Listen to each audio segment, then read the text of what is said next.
Media మిత్రులకు నమస్కారం.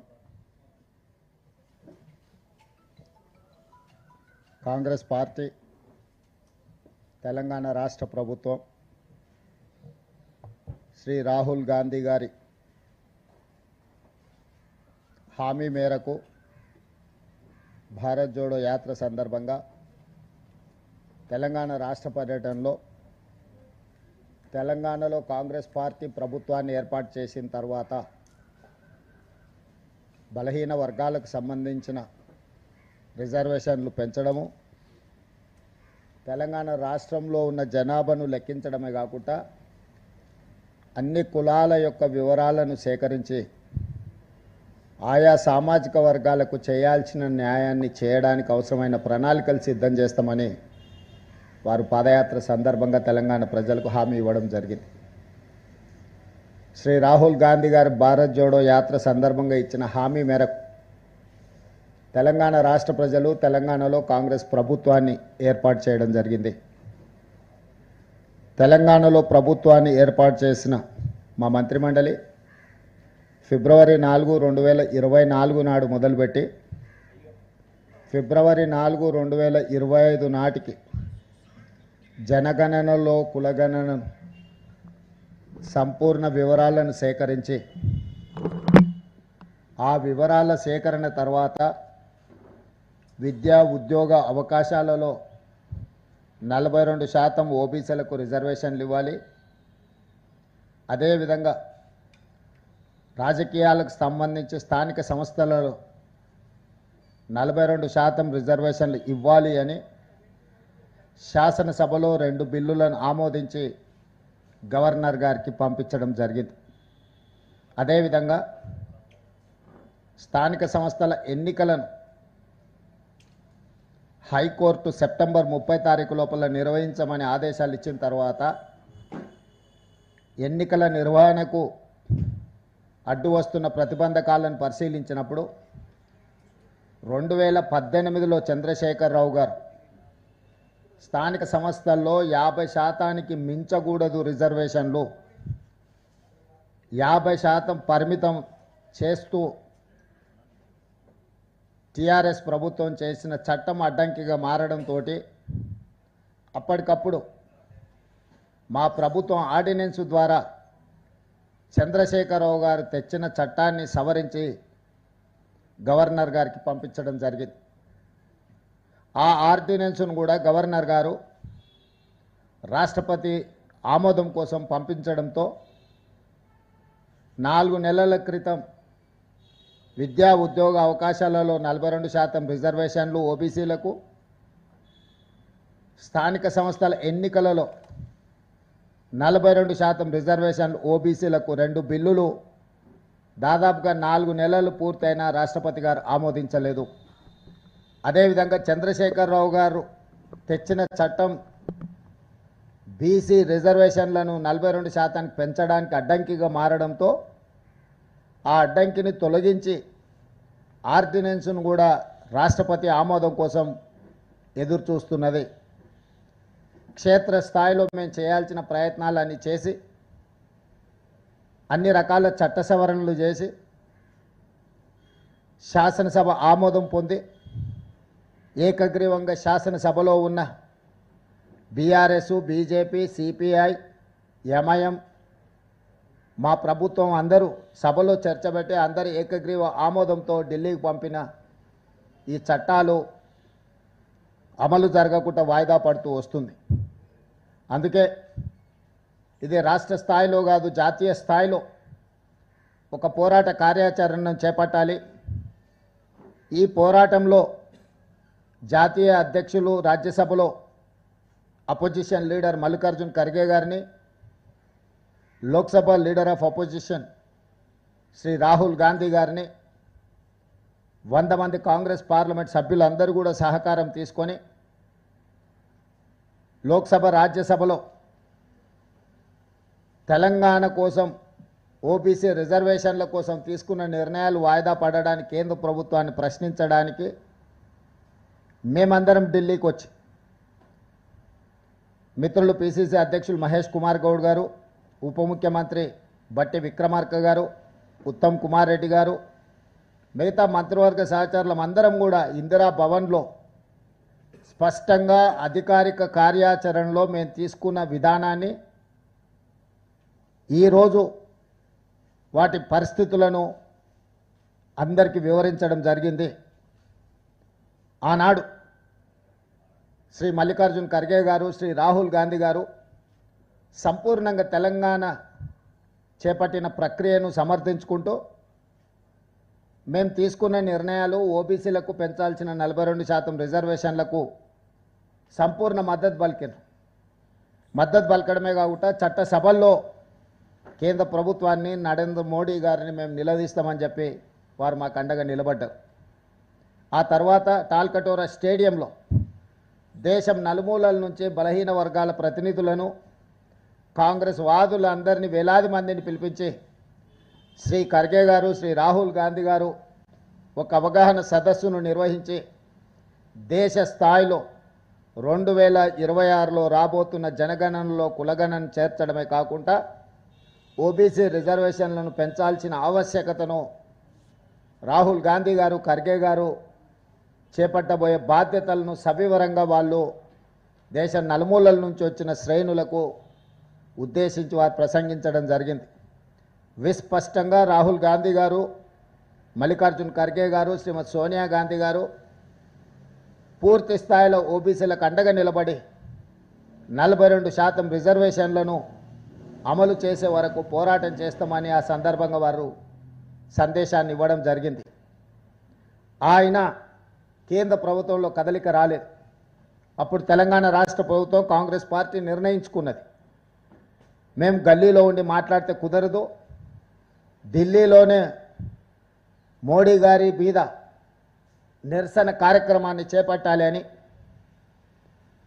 తెలంగాణ రాష్ట్ర మంత్రివర్గము, పార్లమెంట్ సభ్యులు, శాసనమండలి సభ్యులు, శాసనసభ్యులు, వివిధ హోదాలలో ఉన్న కాంగ్రెస్ పార్టీ నాయకులు, నలుమూలల తెలంగాణ నుంచి బలహీన వర్గాల మద్దతుదారులు, కులానికి మతానికి అతీతంగా వేలాది మంది తరలి వచ్చి నిన్న జంతర్ మంతర్లో ఉదయం నుంచి సాయంత్రం వరకు నిరసన కార్యక్రమంలో పాల్గొనడమే కాకుండా ఇండియా కూటమికి సంబంధించిన దాదాపుగా 100 మంది పార్లమెంట్ సభ్యులు, వివిధ రాజకీయ పక్షాలు, Samajwadi party, NCP, DMK, communist పార్టీలు, ఇతర చాలా రాజకీయ పార్టీలు, దాదాపుగా 100 మంది పార్లమెంట్ సభ్యులు జంతర్ మంతర్లో మేము కాంగ్రెస్ పార్టీ ఆధ్వర్యంలో చేపట్టిన నిరసనకు సంపూర్ణమైన మద్దతు పలికి ఎక్కడైనా ఎప్పుడైనా ఈ రిజర్వేషన్లు పెంచడానికి అవసరమైన పోరాట కార్యాచరణలో వాళ్ళ సంపూర్ణమైన మద్దతు ఉంటుందని చెప్పి నిన్న వారు అక్కడికి వచ్చి ప్రసంగించడం జరిగింది.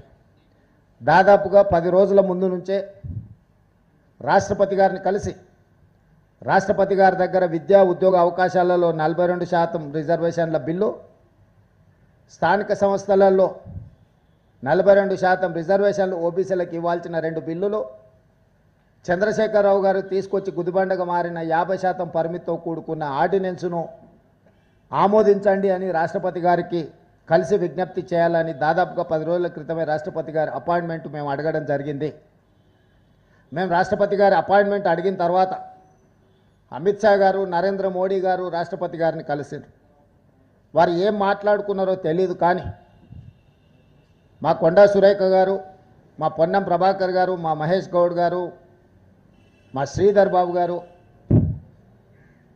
ఒక ఆలోచనకు, ఒక నిర్ధారణకు వచ్చిండ్రు. రాష్ట్రపతి గారు మాకు అపాయింట్మెంట్ ఇచ్చి మేము కలిసి చేసే విజ్ఞప్తులు వింటే ఓబీసీలకు విద్యా ఉద్యోగ అవకాశాల్లోనే కాదు, స్థానిక సంస్థల్లో 42% రిజర్వేషన్లు ఇవ్వాల్సిన తప్పని పరిస్థితి ఏర్పడుతుంది. కాబట్టి అసలు తెలంగాణ రాష్ట్ర ప్రభుత్వానికి ముఖ్యమంత్రి గారి నేతృత్వంలో కలిసి ఒక విజ్ఞాపన పత్రాన్ని ఇచ్చి మా పెండింగ్ బిల్లుల అంశాన్ని తేల్చమని ఏదైతే అడుగుతున్నామో, మాకు అపాయింట్మెంటే రాకుండా కేంద్ర ప్రభుత్వం, నరేంద్ర మోడీ గారు, అమిత్ షా గారు అడ్డుకున్నారని ఒక నిర్ధారణకు మా మంత్రివర్గ సహచరులు, మా పార్టీ అధ్యక్షుడు వచ్చిండ్రు. అందుకే ఈరోజు 6, 7 తారీఖుల్లో ఎప్పుడిచ్చినా మేము మిమ్మల్ని కలుస్తాము, ఢిల్లీలో మీకు అందుబాటులో ఉంటాము అని చెప్పి రాష్ట్రపతి గారికి మేము తెలియజేయడం జరిగింది. అందుకే ఇప్పటి వరకు నిన్న నిరసన కానీ దాదాపుగా 5, 6, 7 తారీఖుల్లో తెలంగాణ రాష్ట్రం మొత్తం కదిలి ఇక్కడికి వచ్చింది. ప్రజాప్రతినిధులు ప్రభుత్వం మొత్తం ఢిల్లీకే వచ్చింది. మంత్రివర్గం మొత్తం ఢిల్లీలోనే రాష్ట్రపతి గారి అపాయింట్మెంట్ కోసం ఎదురు చూస్తున్నాము. దురదృష్టవశాత్తు రాష్ట్రపతి గారి అపాయింట్మెంట్ మాకు దొరకలేదు. ఇది శోచనీయము, ఇది బాధాకరము, ఇది తెలంగాణ ప్రజలకు అవమానకరము. బలహీన వర్గాల హక్కులను కాలు రాయడానికి భారతీయ జనతా పార్టీ మొదటి నుంచి ఇప్పటి వరకు కుట్రలు చేస్తూనే వస్తుంది. ఆనాడు మీకు తెలుసు, మండల్ కమిషన్ నియమించినప్పుడు, మండల్ కమిషన్ ద్వారా ఓబీసీలకు న్యాయం చేయాలనుకున్నప్పుడు కమండల్ కమిషన్ను తీసుకొచ్చింది. రథయాత్ర పేరు మీద దేశంలో ఉద్రిక్త పరిస్థితులను కల్పించి ఆనాటి మండల్ కమిషన్ అమలును అడ్డుకున్నది భారతీయ జనతా పార్టీ.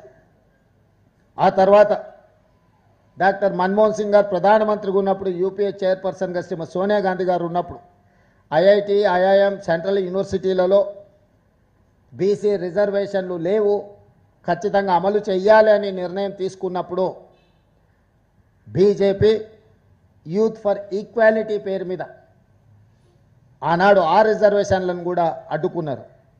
కానీ మన్మోహన్ సింగ్, శ్రీమతి సోనియా గాంధీ గారు ఐఐటి, ఐఐఎం, సెంట్రల్ యూనివర్సిటీల్లో ఓబీసీ రిజర్వేషన్లు అమలు చేయడం ద్వారా ఆనాడు అండగా నిలబడ్డారు. ఆ రోజు కూడా కుటిల నీతిని భారతీయ జనతా పార్టీ ప్రదర్శించింది. ఈనాడు మేము మొదలుపెట్టిన ఓబీసీ రిజర్వేషన్ల పెంపును 42% ఎట్లయినా అడ్డుకోవాలి అని బీసీ ద్రోహులుగా ఉన్న బీజేపీ ఈరోజు ముస్లింలకు స్థానిక సంస్థలలో రిజర్వేషన్లు ఇస్తున్నారని ఒక వితండవాదం చేస్తున్నారు. మేము పంపించిన బిల్లులోను మీరు చూడండి, ఎక్కడైనా ఏదైనా మతానికో ఏదైనా కులానికో ప్రత్యేకమైన రిజర్వేషన్ ఉన్నదా? స్థానిక సంస్థల్లో 42% ఎన్ బ్లాక్గా ఎస్సీ రిజర్వేషన్లు కానీ, ఎస్టీ రిజర్వేషన్లు కానీ, ఓబీసీ రిజర్వేషన్లు కానీ ఎన్ బ్లాక్గా కేటాయించడం జరుగుద్ది. కులాలు, ఉపకులాల పేరు మీద రిజర్వేషన్లు ఎక్కడా లేవు, ఇప్పటి వరకు అమలు జరగలేదు.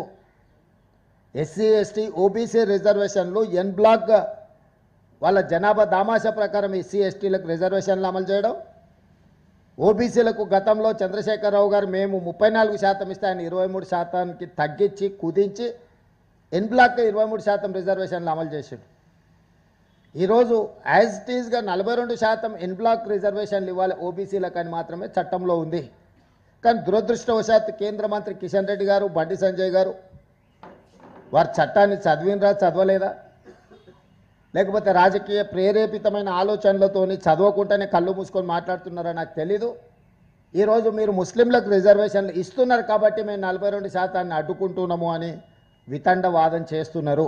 అందుకే నేను సూటిగా అడిగిన, 2017లో రాజస్థాన్ నుంచి ఒక అబ్దుల్ సత్తార్ అని యూపీఎస్సీలో ఒక వెనుకబడిన ముస్లిం జాతి అయిన ఓబీసీ రిజర్వేషన్లో ఐఏఎస్ సాధించిండు.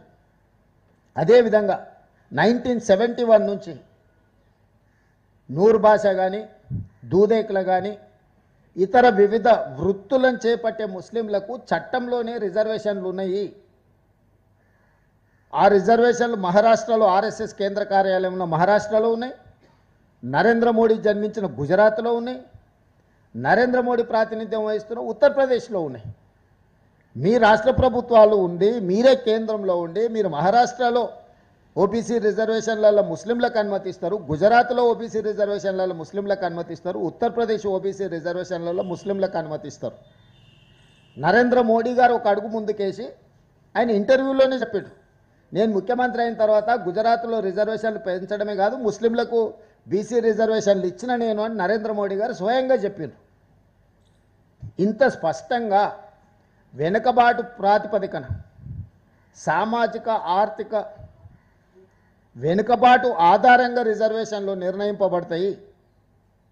మతాల ప్రాతిపదికన రిజర్వేషన్లు రాజ్యాంగంలోనే లేదు, మేము అలాంటి రిజర్వేషన్లు చేయలేదు అని మేము చెప్తుంటే లేదు లేదు లేదు మీరు ముస్లింలకు రిజర్వేషన్లు ఇస్తున్నాం కాబట్టి మేము అడ్డుకుంటున్నాం అంటున్నాం. ఓబీసీలు అంత అమాయకులేం కాదు, వాళ్ళు చట్టం చదువుకురు, వాళ్ళు జడ్జులైనరు, వాళ్ళు న్యాయవాదులైనరు, వాళ్ళకు సామాజిక స్పృహ ఉన్నది. ఈ ఓబీసీ రిజర్వేషన్లు పెంచాలనుకున్న ప్రతి ఒక్కరికి, సామాజిక చైతన్యం కలిగిన ప్రతి వాళ్ళు బీజేపీ ఏ విధంగా ఓబీసీ రిజర్వేషన్లను అడ్డుకోవడానికి ముస్లిం రిజర్వేషన్లను అడ్డం పెట్టుకుంటున్నారు. ఇది బీజేపీ అడ్డుకోవడానికి చేస్తున్న ప్రయత్నం. ఇక బీఆర్ఎస్ సికండి పాత్ర పోషిస్తుంది. ఎట్లయినా కాంగ్రెస్ను దెబ్బతీయాలి కాబట్టి మేము బీజేపీతోనే అంటగాగుతాము, మేము కాంగ్రెస్ పార్టీ చేస్తున్న ఏ మంచికి సహకరించము, విధ్వంసపూరితంగా వ్యవహరిస్తున్న బీజేపీకి మేము అండగా నిలబడతామని బీఆర్ఎస్ తయారైంది. సెకండ్ పాత్ర పోషిస్తుంది ఈరోజు బీఆర్ఎస్. ఎందుకు బీఆర్ఎస్ బీజేపీ చేస్తున్న తప్పిదాలను ప్రశ్నించడం లేదు? ఎందుకు నిన్న ధర్నాలో బీఆర్ఎస్కు సంబంధించిన రాజ్యసభ సభ్యులు పాల్గొనలేదు? ఇక్కడికి రాకపోను మేము చేసిన ధర్నాను అవహేళన చేస్తారు. తాటి చెట్టు అట్లా పెరిగితే కాదు, ఆవగించంత అవగాహన కూడా ఉండాలి.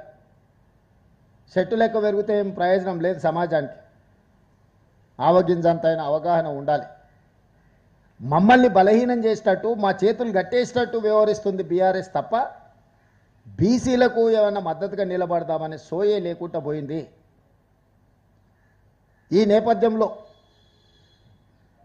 బీజేపీ బీఆర్ఎస్ ఏ విధంగా అడ్డుకుంటుండ్రో, ఏ విధంగా బీసీ రిజర్వేషన్లను 50% మించకూడదు అని చట్టం చేయడం ద్వారా బీఆర్ఎస్ 42% బిల్లులను ఆమోదించకుండా బీజేపీ, వీళ్ళిద్దరూ బీసీ ద్రోహులుగా, బీసీ వ్యతిరేకులుగా తెలంగాణ సమాజం భావిస్తుంది. తాత్కాలికంగా మీరు విజయం సాధించినామని మీరు అనుకుంటుండొచ్చు, కానీ ఏ సమస్యను దీర్ఘకాలికంగా వాయిదా వేసినా అది మిమ్మల్నే బలి తీసుకుంటుంది. ఇప్పటికైనా తక్షణమే ఈ బిల్లులను, ఈ ఆర్డినెన్స్ను ఆమోదించాలి. నరేంద్ర మోడీ గారు సూచించాలి. మేము కూడా విజ్ఞప్తి చేస్తున్నాం, మీరు చెయ్యండి.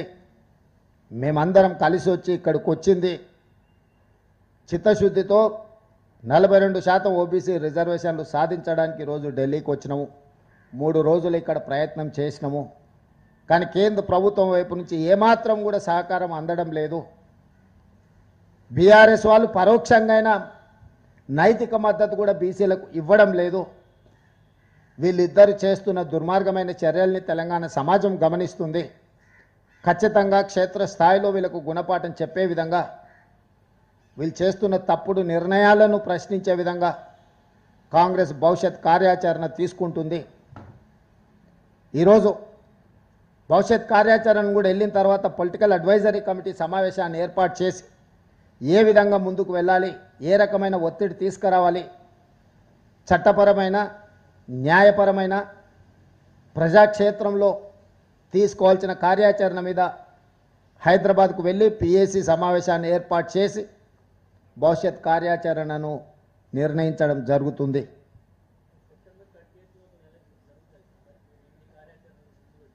ఖచ్చితంగా చేయాలనే చిత్తశుద్ధితోనే నిరంతరం ప్రయత్నం చేస్తున్నాము. సాధ్యాసాధ్యాలను అన్నిటిని కూడా పరిగణలోకి తీసుకొని పార్టీ, ఆ తర్వాత ప్రభుత్వం నిర్ణయం తీసుకుంటుంది ఏ విధంగా ముందుకు వెళ్ళాలనే దాని మీద.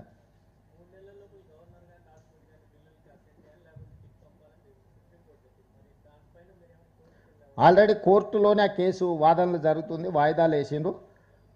అన్ని రాష్ట్రాల చీఫ్ సెక్రటరీలకు, రాష్ట్ర ప్రభుత్వాలకి సుప్రీంకోర్టు వాళ్ళ యొక్క స్పందనను చెప్పమని ఆదేశాలు ఇచ్చింది.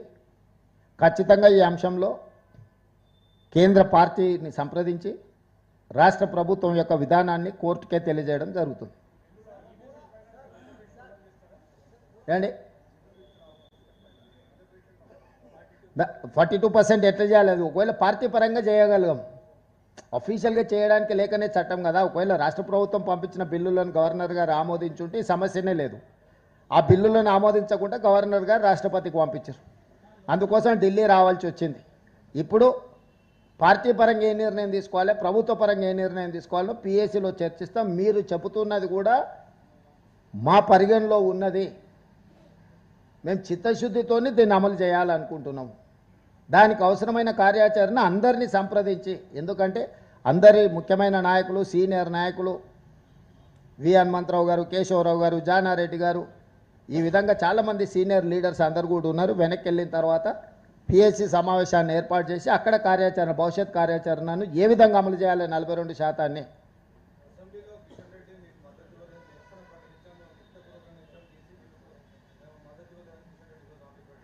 ఆడ అసెంబ్లీలో రికార్డు ఉంటుంది. కిషన్ రెడ్డి కాదు కదా, కిషన్ రెడ్డి గారు ఏమైనా అసెంబ్లీ సెక్రటరీనా? కాదు కదా. అసెంబ్లీలో ఒక కార్యాచరణ ఉందా, అసెంబ్లీ రికార్డులు ఏముందో చూడండి. సో ఇక్కడ తొండివాదన, వితండవాదంతో మాకు సంబంధం లేదు.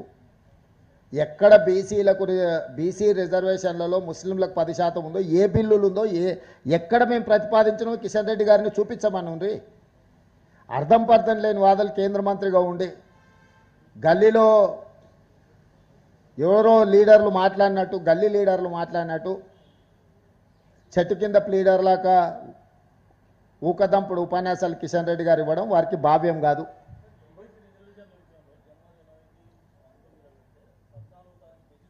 అవును,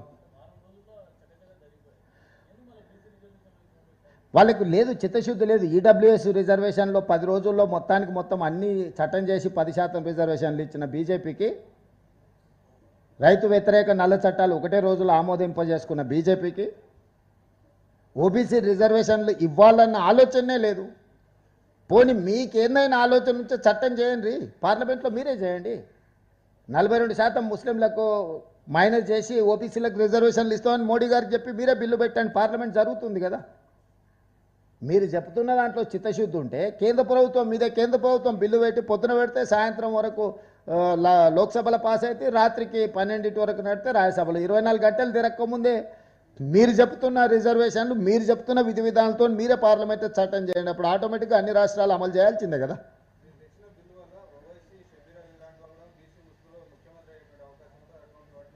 అంటే మైనారిటీలు ఈ దేశంలో ముఖ్యమంత్రులు కాకూడదా? జనరల్ సీట్ ఉన్న మైనారిటీలు ముఖ్యమంత్రులు కావచ్చు. చాలామందిని కాంగ్రెస్ పార్టీ మైనారిటీలను ముఖ్యమంత్రిని చేసింది, రాష్ట్రపతులను చేసింది. ఏం బాధన మాట్లాడుతుండేనా? అర్థం ఉందా ఏమన్నా? అంటే ఈ దేశంలో మైనారిటీలకు తావు లేదా? ఉండనీయరా? భారత రాజ్యాంగం ఏం చెప్తుంది? ఈ మాత్రం కూడా కేంద్ర మంత్రికి అవగాహన లేదా? అసలు ఏమన్నా అర్థం ఉందా? ఈ దేశంలో ఎంతోమంది మైనారిటీలను కాంగ్రెస్ పార్టీ ముఖ్యమంత్రులను చేసింది వివిధ రాష్ట్రాలకు.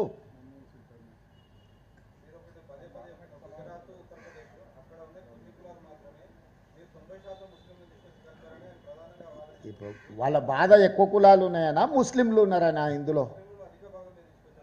అది ఏందో చెప్పమాను, మీరే నియంత్రించండి. వాళ్ళందరినీ కూడా తొలగించుకుంటే కేంద్రంలో చట్టం చేయండి. మీ చేతిలో ప్రభుత్వం ఉంది, మీరు చట్టాలు చేయొచ్చు, మీరు శాసనాలు చేయొచ్చు, మీరు ఏమేం చేస్తారో చేయండి. మీరు బహానాలు ఎత్తుకండి. మీ బహానాలన్నీ కూడా బీసీలను దెబ్బతీయడానికి ఉపయోగపడుతున్నాయి తప్ప బీసీలకు మేలు జరగడానికి లేదు. నేను సింపుల్గా డిమాండ్ చేస్తున్నా, ఓబీసీ రిజర్వేషన్లు 42% పెంచాలి. ఇది మా విధానం. మీ విధానం ఏందో చెప్పండి, దాని ప్రకారం పార్లమెంట్లో చట్టం చేయండి. మేము మా విధానం ప్రకారం బ్లాంకెట్గా ఎన్ బ్లాక్ రిజర్వేషన్లు ఇచ్చినాం. ఎస్సీలకైనా, ఎస్టీలకైనా, ఓబీసీలకైనా ఎన్ బ్లాక్ రిజర్వేషన్ ఇచ్చినాం. మీరు అట్లా కాకుండా ఏం చేస్తారో మీరు చెప్పండి. మీరు మీ విధానం ఏందో చెప్పండి, చట్టం చేయండి, పార్లమెంట్లో చర్చ చేయండి. ఎన్నికలు, రిజర్వేషన్లు అనేదానికి ఇప్పుడు రాష్ట్రపతి దగ్గర పెండింగ్ ఉన్నది కాబట్టి ఇవన్నీ చర్చలు. ఎన్నికలు ఎవరు నిర్వహించాలనో, ఎన్నికల అధికారులు ఎవరు నిర్వహించాలనో అది తెలుసు. రిజర్వేషన్లు రావు, వస్తే గవర్నర్ గారు ఆమోదిస్తాం. మా పరిధిలో ఉన్న బిల్లులు, శాసనసభ ఆమోదించిన బిల్లులను గవర్నర్ గారు ఆమోదిస్తే పంచాయతీ లేదు. ఆ బిల్లులను ఆమోదించకుండా రాష్ట్రపతి గారికి గవర్నర్ గారు రాష్ట్రపతికి పంపించింది కాబట్టి ఇప్పుడు ఇది చర్చ జరుగుతున్నది.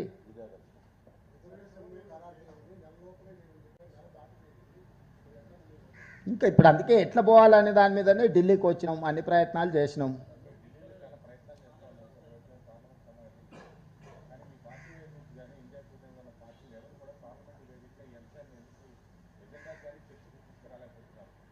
వస్తారు, చాలా విషయాలు పార్లమెంట్లో చర్చ జరుగుతున్నాయి. అడ్జర్న్మెంట్ మోషన్ ఇచ్చిండ్రు, వాళ్ళు ఆమోదించలేదు. అందుకే ఇక్కడ ఎంపీల కూటమి అందరినీ కలిసినాము, వాళ్ళందరూ కూడా ధర్నాకు వచ్చిర్రు. అన్ని ప్రయత్నాలు చేసినాం, వివిధ రకాలుగా ప్రయత్నం చేస్తున్నాము వీటిని పరిష్కరించుకోవడానికి. ఏది ఓవర్ నైట్గా అన్నీ జరగవు.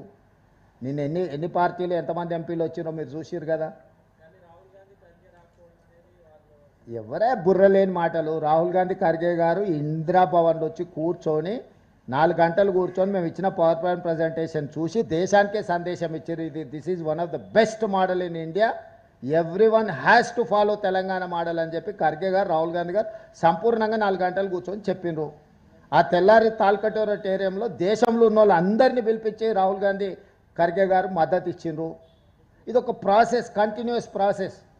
ప్రతిరోజు ఈయన రాలేదు, అసలు పార్లమెంట్కి రాని ప్రధానమంత్రి గురించి వాళ్ళు ఏం మాట్లాడారు, పెండింగ్ ఉన్న బిల్లుల గురించి ఏం మాట్లాడారు, రోజు వీళ్ళు ఏం పంచాలో వాళ్ళే చెప్తారా. సిబు సోరెన్ గారు చనిపోయిన ఆ కుటుంబాన్ని పరామర్శించడానికి రాహుల్ గాంధీ పోయిన అక్కడ నుంచి కోర్టులో కేసు పెట్టారు, తప్పుడు కేసు పెట్టిండు కాబట్టి లా అబైడింగ్ సిటిజన్గా కోర్టుకు అటెండ్ చేసిండు రాహుల్ గాంధీ. ఇంత కూడా జ్ఞానం లేకుండా అజ్ఞానులాగా మాట్లాడితే మనం ఏం చేస్తాం, జాలిపడడం తప్ప.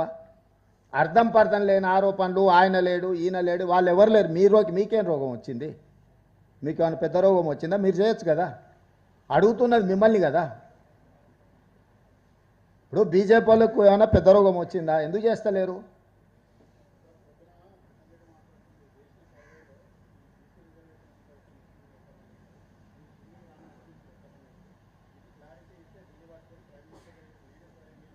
అన్ని ఇస్తాం. అఫీషియల్గా మీటింగ్ ఏర్పాటు చేస్తే కిషన్ రెడ్డి గారికి సెక్రటేరియట్లని chief secretary, planning department special chief secretary, అందరు అధికారులతో అఫీషియల్గా నేను మొత్తం అవగాహన కోసం అఫీషియల్ ఇది పెడతాను సెక్రటేరియట్లో. ఎప్పుడో డేట్ ఫిక్స్ చేయమన్నారు కిషన్ రెడ్డి గారిని.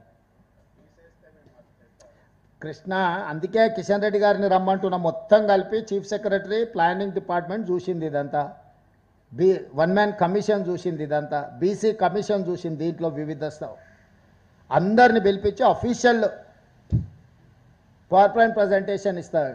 అన్అఫీషియల్గా నేను కిషన్ రెడ్డి లేకపోతే మహేష్ గౌడ్ గారు కిషన్ రెడ్డి వ్యక్తులుగా మాట్లాడుకున్నట్టు కాదు, ప్రభుత్వ పరంగా స్పష్టంగా సోషల్ జస్టిస్ మినిస్టర్ కూడా రమ్మనుంది తెలంగాణకు.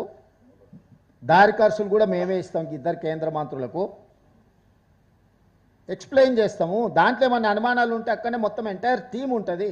లేదు కిషన్ రెడ్డి గారిని ఇక్కడనే టైం పెట్టమని ఉంటే నేను అందరినీ యంత్రాంగాన్ని అంతా తీసుకొని వస్తే ఢిల్లీకి.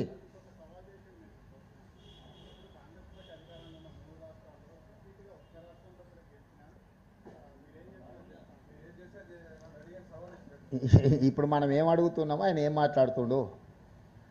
2004 నుంచి 2014 రాష్ట్రంలో కేంద్రంలో రిపీట్ చేసిందా లేదా కాంగ్రెస్ పార్టీ? ఏం మాట్లాడుతుండ ఆయన? ఉమ్మడి ఆంధ్రప్రదేశ్లో భారతదేశంలో 2004, 2009 రిపీటెడ్గా 2 సార్లు కాంగ్రెస్ పార్టీ గెలిచి చూపించింది. అర్థం లేని వాదనలు అంత కోరుకుంటే 29 ఎట్లాగో తెలంగాణ గెలుస్తా కదా, అప్పుడు చూపిస్తా. కేంద్రంలో గెలుస్తాం కదా అప్పుడు చూపిస్తా రాష్ట్రంలో కేంద్రంలో ఎట్లా గెలుస్తామో.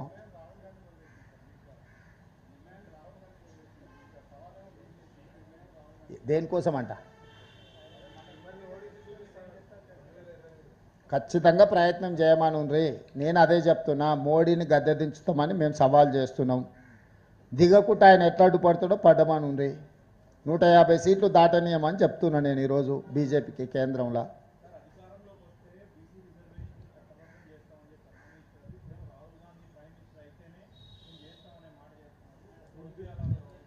అయ్యా, అధికారంలోకి వచ్చిన తర్వాత చేయాల్సిన ప్రక్రియలు చేసిన తర్వాత వారు నియమించిన గవర్నర్ గారు ఆ బిల్లులను ఆమోదించకుండా రాష్ట్రపతి ఆమోదం కోసం పంపించిండు.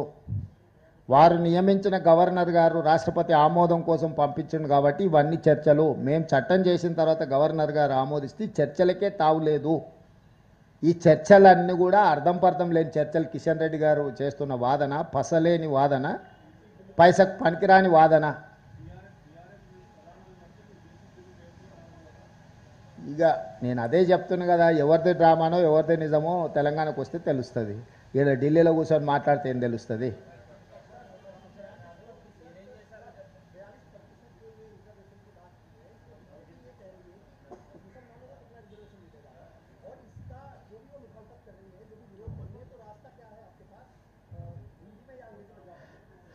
हम लोग राहुल गांधी जी जो पदयात्रा में भारत जोड़ो में वादा किया था इस देश को और तेलंगाना जनता को खासकर, तेलंगाना में कांग्रेस सरकार बनने के बाद जनगणना में जाति गणना के साथ साथ ओबीसी रिजर्वेशन 42% बढ़ाने के लिए वादा किया था।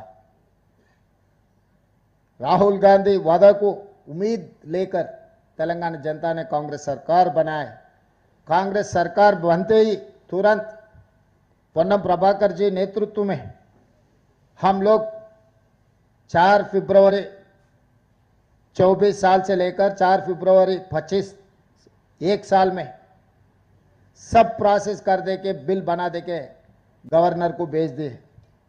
एजुकेशन एम्प्लॉयमेंट 42%, पॉलिटिकल रिजर्वेशन इन लोकल बॉडीज 42%, 2 बिल बनाए।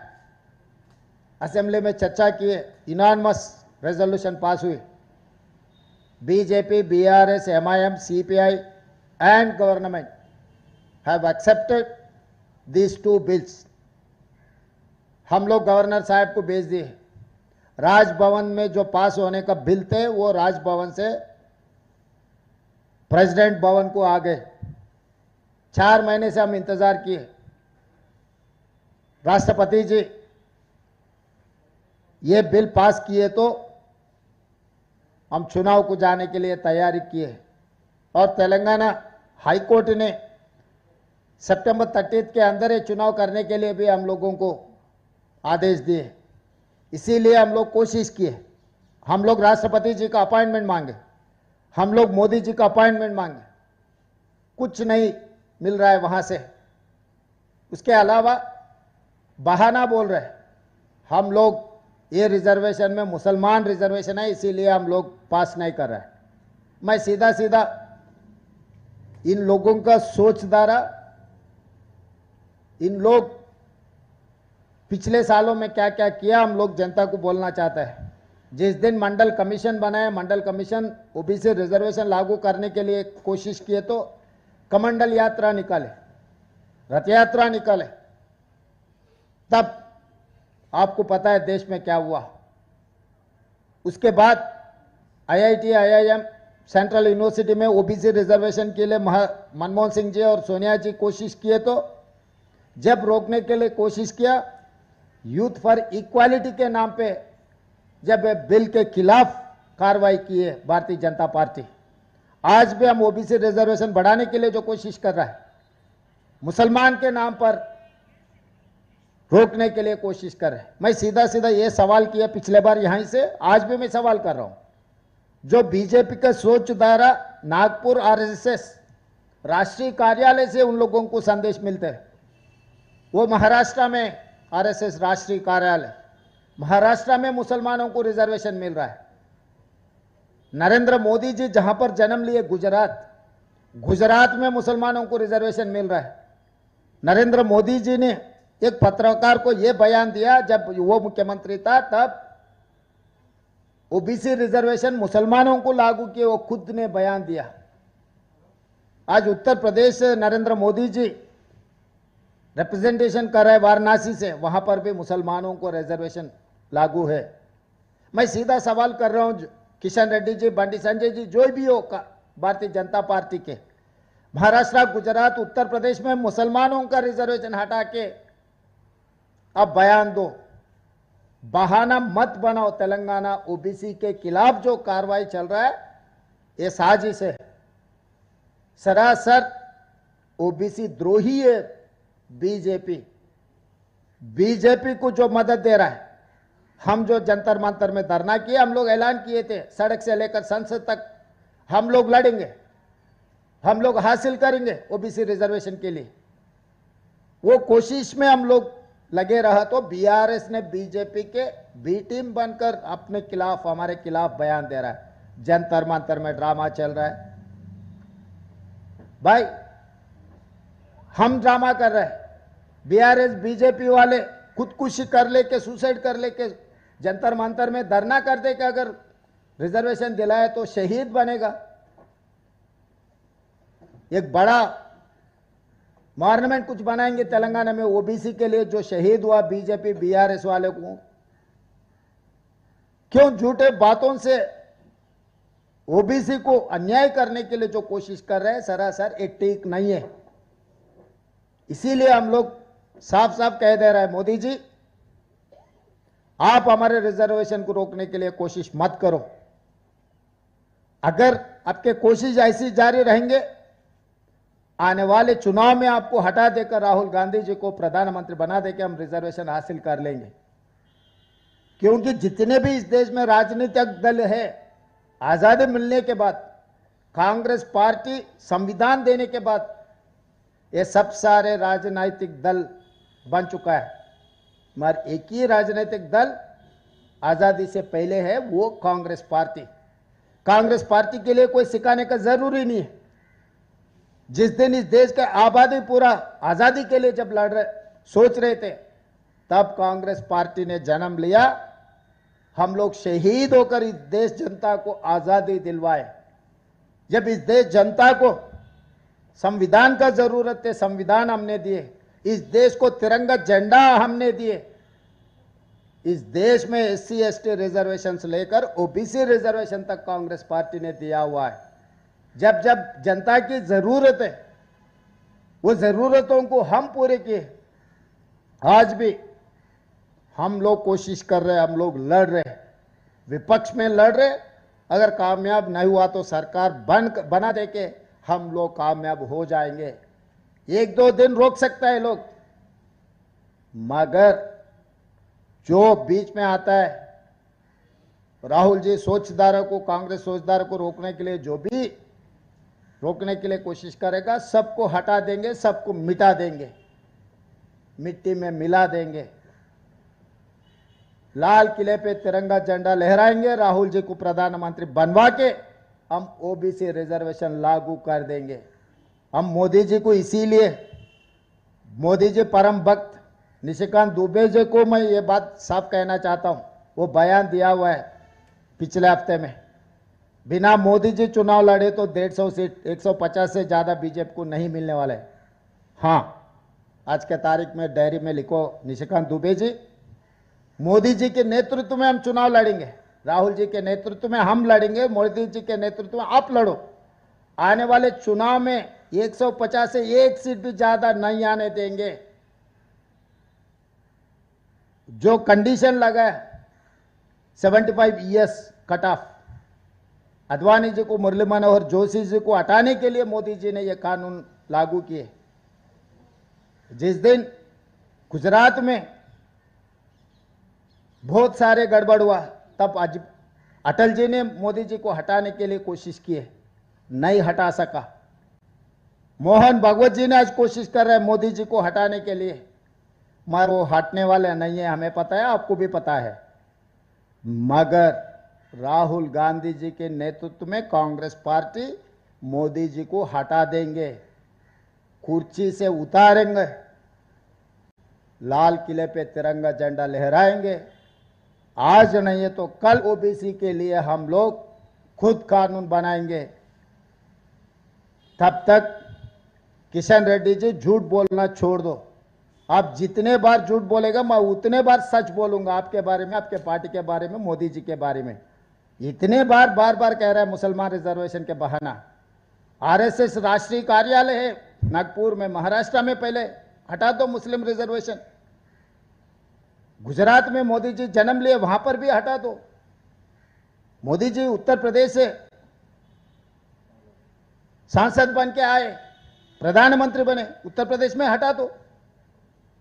ये 3 राज्यों में आप हटा के तेलंगाना राज्य को आप सुझाव दो। बहानों से सरकार नहीं चलने वाले, बहानों से आप बचने वाले नहीं है। तेलंगाना 4 करोड़ जनता बहुत होशियार है, आपसे भी ज्यादा। इस देश को चलाया है तेलंगाना का धरती पुत्र पीवी नरसिंह राव ने।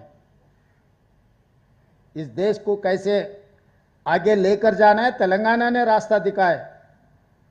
इतना याद रख के अब राजनीति करो।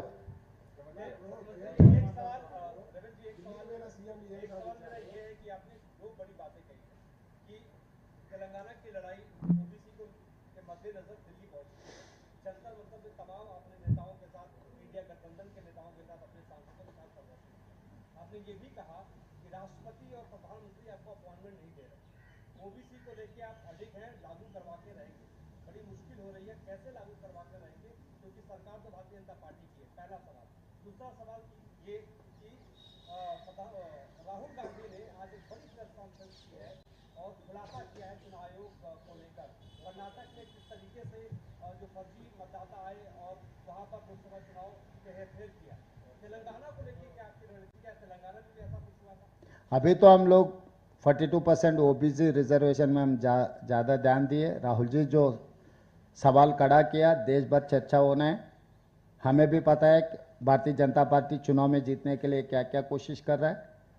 ये सब सारे साजिश देश भर चर्चा होना है।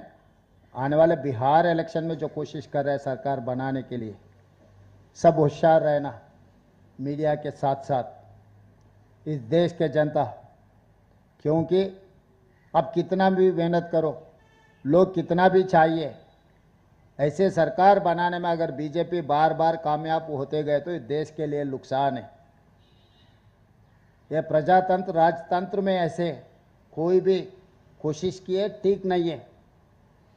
इसीलिए हम लोग सब सोचकर, एक गंभीर समस्या है, देश को आगे लेकर जाने के लिए हम लोग सब चर्चा करना है, एक रास्ता निकालना है। जहां तक मैं समझता हूं ये रास्ता का एक ही जवाब है, मोदी जी को हटाने का। जब तक मोदी जी कुर्सी में बैठेगा ये सब सारे होते रहता है। एक बार दंगल होगा, एक बार जाति के नाम पे, एक बार भाषा के नाम पे, दूसरे बार इलेक्शन कमीशन के नाम पे कुछ ना कुछ गड़बड़ होते रहता है। सब समस्याओं का एक ही जवाब है, मोदी जी को हटा दो।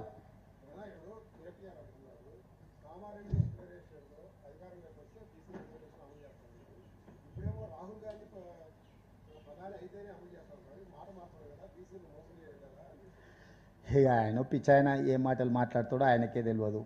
ఇప్పుడు ఢిల్లీకి ఎందుకు వచ్చినాము? మేము పంపించిన బిల్లులను ఆమోదించకుండా గవర్నర్ గారు రాష్ట్రపతి దగ్గరకు పంపించిండు. ఎన్నికల ప్రక్రియ, ప్రభుత్వ పరిపాలన అనేది అవగాహన ఉంటే ఎవరు ఇట్లాంటి పిచ్చి మాటలు మాట్లాడరు. ఆయన పిచ్చితనము, అసంతృప్తి, కుటుంబ సమస్యలను ఎదుర్కోలేక వాటిని దృష్టి మరల్చడానికి ఇట్లాంటివి ఏవో మాట్లాడుతూ ఉంటారు. వాటి గురించి మేమంతా పట్టించుకోము. మీరంతా చింత చేయాల్సిన అవసరం లేదు. ధన్యవాదాలు.